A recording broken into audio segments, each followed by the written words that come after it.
At the outset, I'd like to thank Dr. Purvi and Dr. Manoj for giving me this opportunity to moderate this panel. I think it's a very important and interesting panel because I'm sure, we have so many myths and misconceptions, and I often get calls from a lot of doctors because their patients keep asking them, can we eat this? Can we do this? Should we do intermittent fasting? And so many questions that keep coming.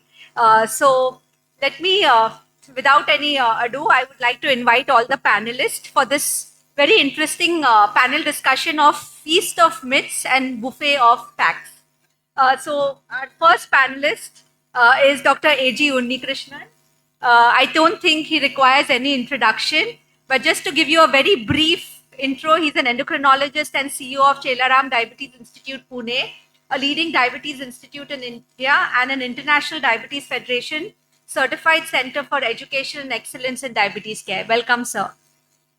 Our next panelist is Dr. K.N. Manohar. He is the lead consultant physician, Sparsh Hospitals, Bangalore, and Sharda Medical Center. Welcome, Dr. Manohar. Next, Dr. Kavita Gupta. She's the director, head Department of Dietetics and Therapeutic Diabetes Education, Sunil's Diabetes Care and Research Center, Nagpur. And last but not the least, Nazneen Hussain. She's the founder director of Freedom Wellness Management. Welcome, all of you. And I couldn't have been more happier to have all my favorite people on the panel. So let's get started. And I'm sure we'll have a lot of questions that you have, and we'll be happy to even get some questions from your end in the end. I think to begin with, I think we'll start with Dr. Unni. We just heard about GLP-1 RAs, and I think in the era of GLP-1 RAs, nutrition again has become, whether a lot of people think that you really don't need to do anything related to diet or exercise. I can just take this and I will lose weight. So my question to you, sir, is what is the optimal macronutrient distribution for patients on GLP-1 therapy, and how does the drug's mechanism influence meal timing and composition?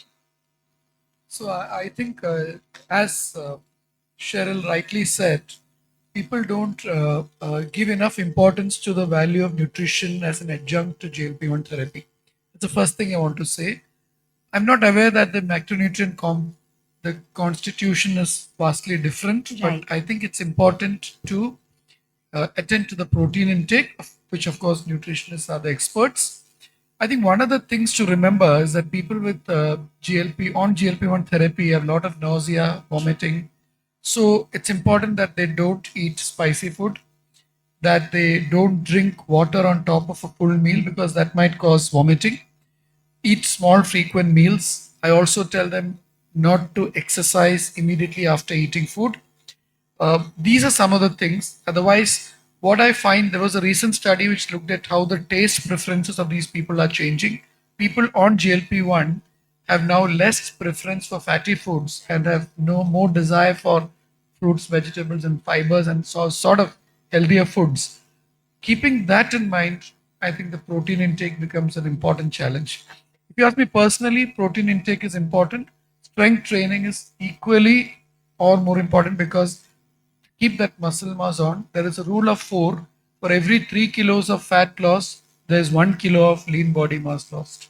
Very well said, sir. I think protein is the most important, especially in our population, because anyways we eat less protein. So the focus definitely, I think two things that become very, very important. Of course, managing the side effects is protein and strength training. My question now is to Kavita. I think last year we celebrated the International Year of Millets, and everybody became a militant. And everybody went on to eating millets and switched from rice and wheat and started having millets and millet bhakris, and all of that became a part of the diet. So what is your thoughts on this? Yes, sure. I think 23 was a year of millets. But let me tell you, millets is nothing new. It was there on our plates decades before as well. But only in 23, it was just highlighted a little more. And we have a number of millets. I think India has been blessed with all the millets like your sorghum, pearl millet, barnyard. And let me tell you, these millets are actually, it's called the Shri Ann, and also it's the smart food. It's also called the nutri cereal, and because it has number of good, I mean to say it has It's rich in proteins. It's rich in fiber. It's also rich in iron. If you say for bajra, but again, all these cereals, it's not a magic wand. You have to see the carbohydrate content of all these millets are the same when you compare it with wheat or rice. So one thing you have to keep in mind, that whatever said or said done, whatever millets if you're taking, you have to have a portion control. That is very, very important. And always the way of eating of millets is again very important. It has to be soaked, it has to be germinated, it has to be cooked, because again there are phytates, there are oxalates which will have a hindrance in the bioavailability of the micronutrients. So this has to be taken care. I think very well said. And therefore, now the NIN has also, in their new guidelines Yes. said that the entire cereal consumption shouldn't be from millets. And there should be like 45% should be from cereals, out of which, say, 20 to 30% maximum, or 10 to 20% should come from millets. And that is where, and a lot of people think that ragi is, so I would like to ask Dr. Manohar, because he's done a lot of studies on with CGM, because everybody who has diabetes switches to ragi, and they'll have ragi porridge or ragi bhakri. So, what are your findings? That's a nice terminology you called this, militants. I think Kavita madam rightly told that the portion becomes very, very important. I come from a family where we eat ragi is very, very staple. Fortunately, I'm not yet a diabetic, but I use CGM on myself. And the ragi ball, the highest glycemic excursion I got was from ragi ball. So you also rightly mentioned the portion becomes very, very important. Especially in some parts of Karnataka, Andhra, and some parts of Tamil Nadu, they use ragi. So I always tell my patients, when the ragi ball is made, ask them to convert it to ragi roti and see. So the ragi ball, what I Yeah, ate, would they? converted to 5 ragi rotis. So that's what I was showing to my wife and telling this is not the time for me. So I had got the highest glycemic excursion. It went up to 170 in spite of not being a diabetic. And when it didn't go so much when I had a sweet. And I challenged it again in the night and it had the same thing. So I usually tell what you eat, how much you eat, how you eat, everything becomes important. The ragi, again, refined millets have become a problem now. Millet is good as a whole and when it is germinated.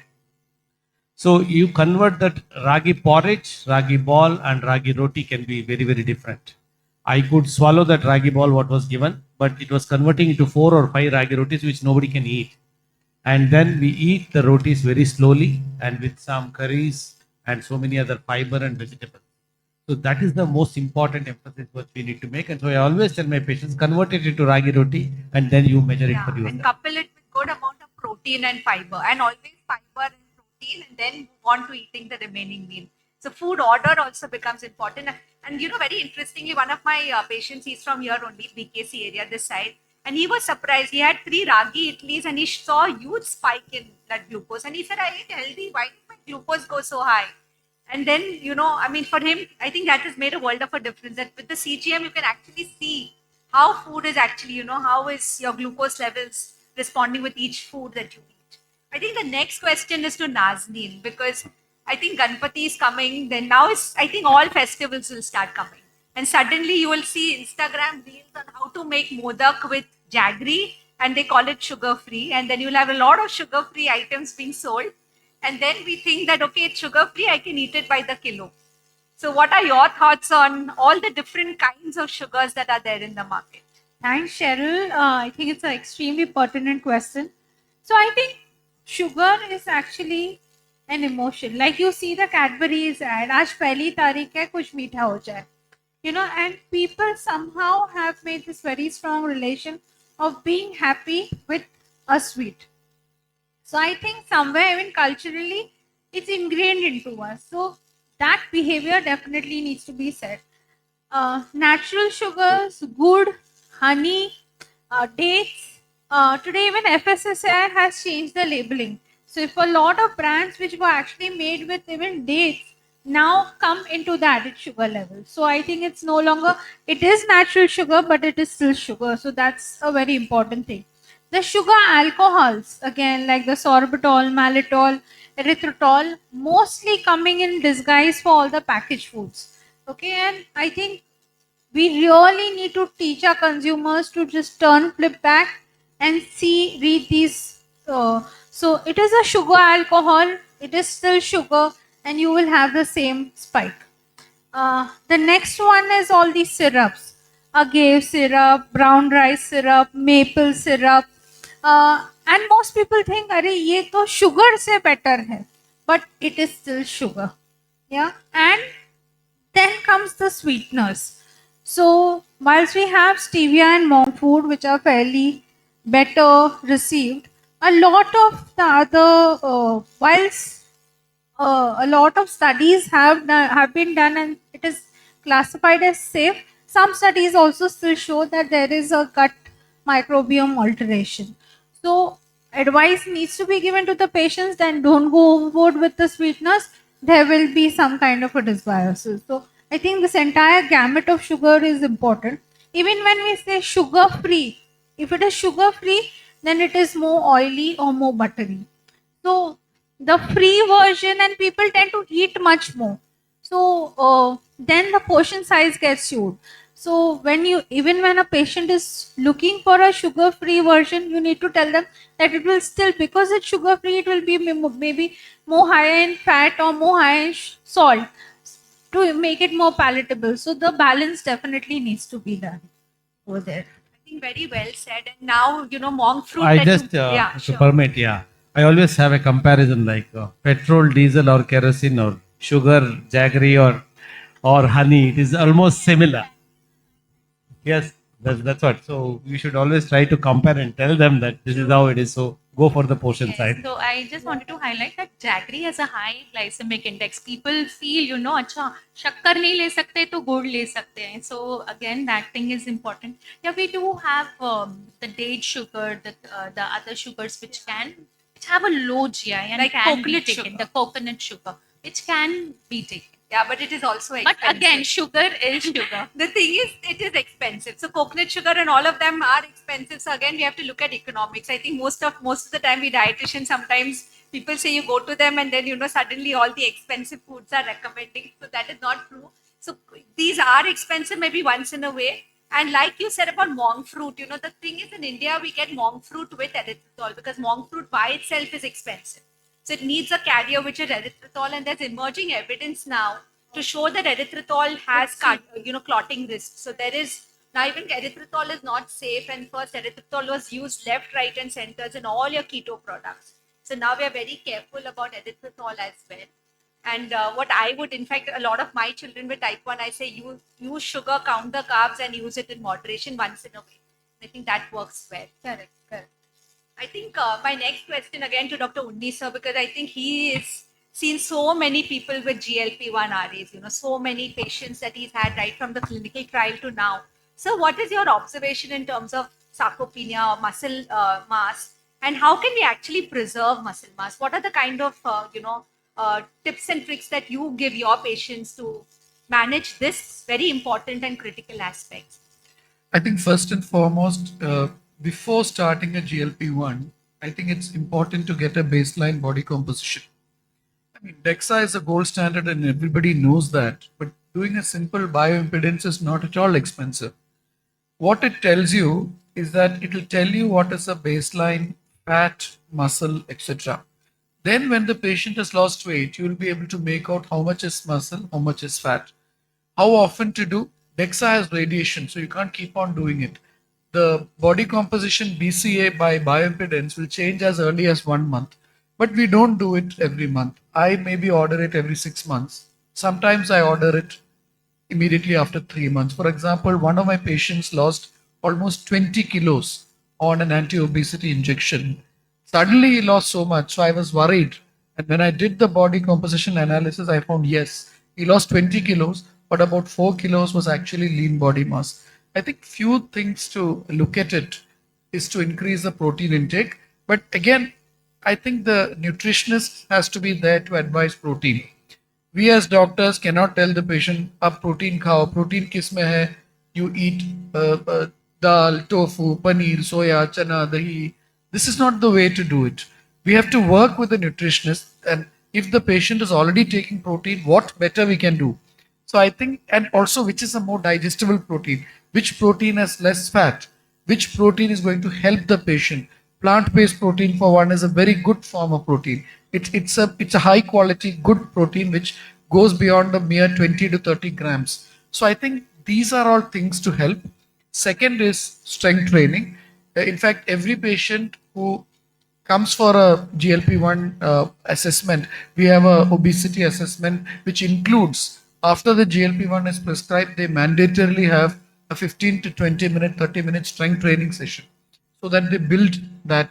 And then if you find that the patient is rapidly losing muscle, irrespective of the weight loss, you may like to reduce the dose of GLP-1 because you don't want that continuing. That momentum may go so much that then you cannot do anything. So reduce the GLP-1. For example, if the patient is on, say, 1.7 of semaglutide or say 7.5 mg of tirzepatide, and the weight loss is, the muscle loss is apparent, then you reduce from 7.5 to 5 or 1.7 to 1. So do those sort of things. There's no hurry to reach the maximum dose immediately. So I think that sort of titration helps. Amazing. That's very, very important insights that you've given from your own clinical practice. Our next question, Dr. Manohar, is, there's always a debate. We have people who can do extreme diets and not exercise, or do exercise and then do exercise only so that they can eat. So there's always a debate whether to diet or exercise. What is your, take on this? First, in continuation with Dr. Unni's, what he Yeah. said, I think resistant training becomes very, very important. Protein supplementation in many meta-analyses have varied results with respect to muscle mass gain. Actually. What has shown uniform benefit is resistance training, which should be included at least twice a week for all of our patients. Secondly, it is never a diet versus exercise. It is always diet and exercise. I fairly exercise well, and I can see myself a different person when the day I exercise and I don't exercise or I'm on a holiday. A lot of things happen in the brain. Ghrelin, leptin, dopamine, serotonin levels alter, and we start looking at hedonic hunger. So the day I don't exercise, I feel like taking the escalator. I feel like eating junk food. But the day we exercise, the positiveness, what it spreads, serotonin, dopamine levels which goes up, and also the stress level, cortisol level comes down, and insulin regulation, because exercise makes insulin resistance meaningless to muscle entry of the glucose. So all these positive factors says we should use it in conjunction. Of course, if it is versus, everyone believes diet scores over exercise. But when you combine diet and exercise, that is the best thing we can give, especially people on GLP-1. I always tell small dumbbells you use and do it at least regularly to maintain the muscle mass. I think another important thing is if you are advising strength training twice a week, and then maybe it's important to tell the patient to do it on 2 non-consecutive days, so that there is enough time for recovery, and then the other things will pick up. Yeah, very important. I think our next thing is on salts. I'm sure all our patients come to us. Can we use pink salt and senda namak and rock salt? Because they'll say we are using that, and then on fruits also they are putting, whether it's on their guava or their watermelon, they'll sprinkle pink salt. And it's become the new fashion statement today. So what is our take on salts, Kavita? Yes. So salts again is very important. The first thing I tell everyone, I think everybody should know the recommendations. So the NIN, ICMR guidelines and the WHO guidelines says that the salt intake should be around 5 grams or less than that for a normal patient, but for normal all of us, and if it is a CKD or hypertensive patient, then it should be much less, so less than 3 grams. We all know that. But again, the market is flooded with so many salts. So we usually use the table salt, which is, we all know it's the iodized salt, which is good for us. But again, then there is kosher salts, what we have seen. There's Celtic salts. So these salts have, and what you said about the senda namak. So all these salts, the rock salt, the senda namak, the kala namak, people always feel that senda namak is much better. It has low sodium. But believe me, we have seen that all the salts, whether it is senda namak, whether it is table salt or any kosher salts, it has the same amount of sodium content in that. Sometimes the potassium is less, but the sodium is more. But more or less, it's almost the same. So whatever salt, whatever variety of salts you are using, the quantity is very, very important. Yes, you can go for DASH diet, especially when it is a case of hypertension or CKD patients. We always tell them to go for DASH diet, or you can use a salt adjuvant, maybe an amchur, lemon, because of course low salt foods is not palatable.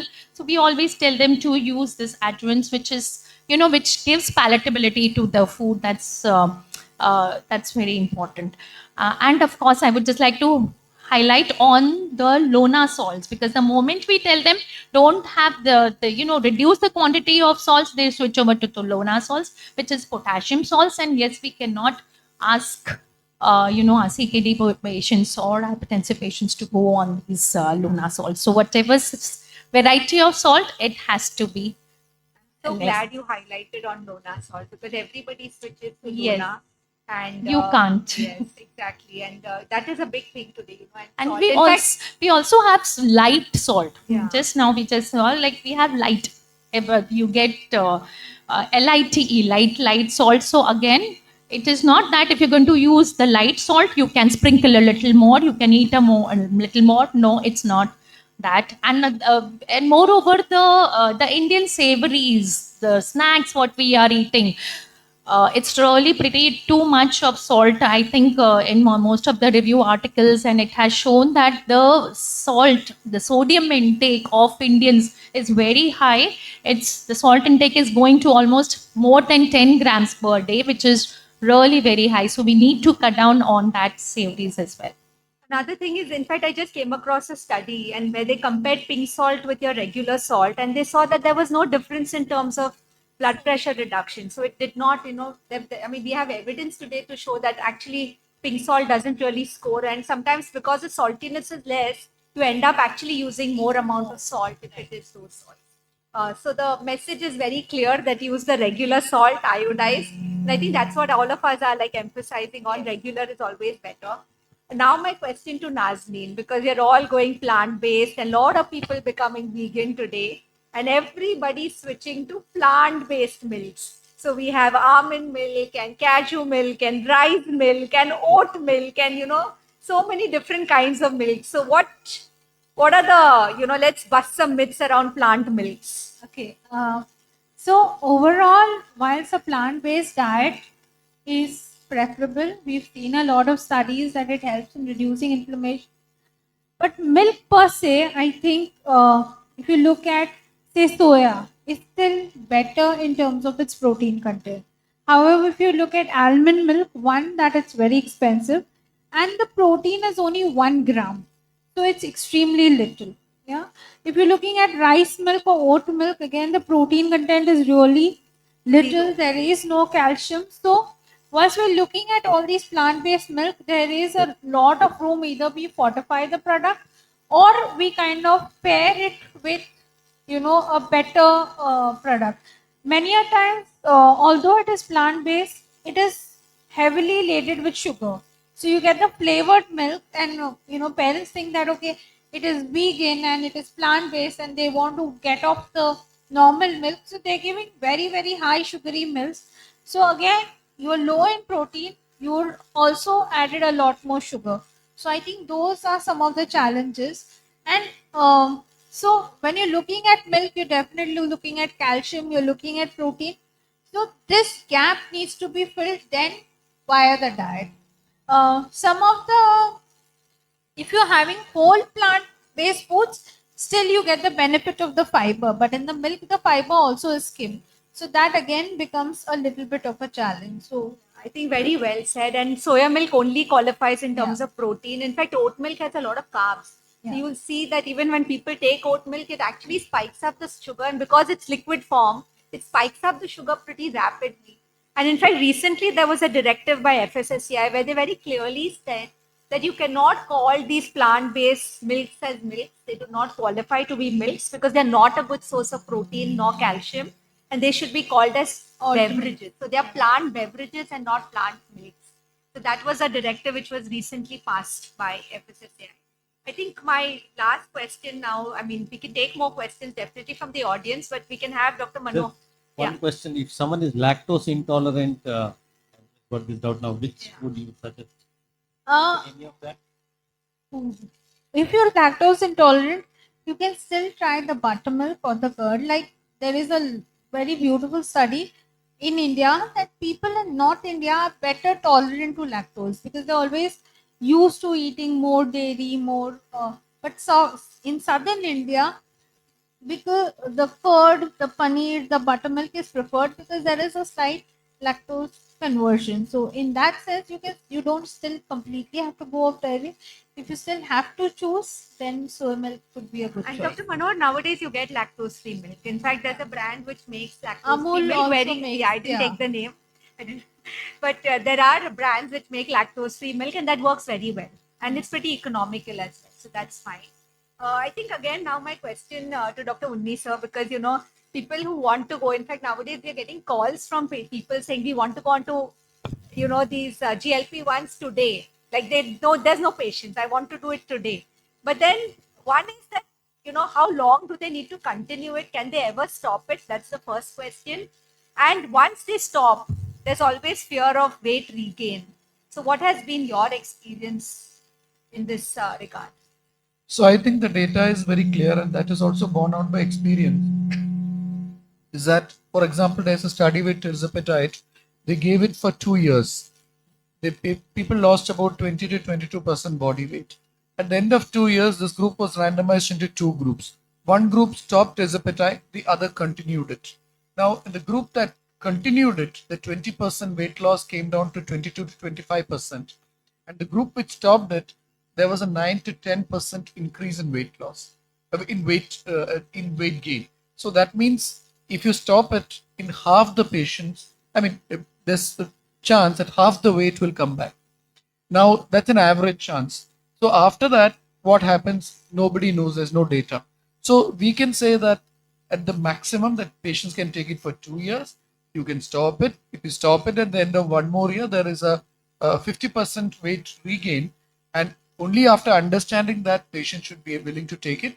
And you can assume that once you stop it, the weight is going to come back, which may require reinitiation of therapy. Well, it is possible that a few patients, once they lose weight, they are able to keep their weight down with diet and exercise. There is one similar study with semaglutide that when added on to metformin in obese PCOS patients, after stopping it, almost for a year it was maintained. So that's an option, but we cannot tell about that because that's an observational kind of study. There's no control group.